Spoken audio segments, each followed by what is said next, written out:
2019లో మన పార్టీ అధికారంలోకి వచ్చినప్పటి నుంచి ఈ రోజు వరకు ప్రతి అడుగు కూడా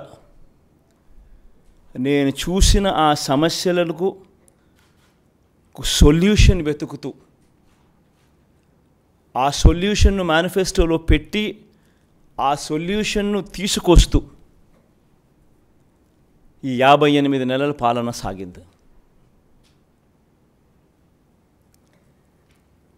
కోవిడ్ లాంటి మహమ్మారి 2 సంవత్సరాలు పూర్తిగా రాష్ట్ర ఆర్థిక పరిస్థితులు అతలాకుతలమైన, రావాల్సిన ఆదాయాలు రాకపోయినా, అనుకోని ఖర్చులు పెరిగిన,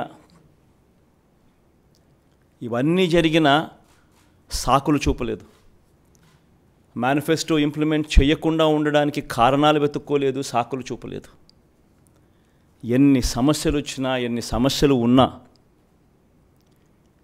ఎక్కడా సాకులు చూపకుండా చిరునవ్వుతోనే ప్రజలకు తోడుగా ఉన్నాం, ప్రజలకు అండగా నిలబడ్డాం.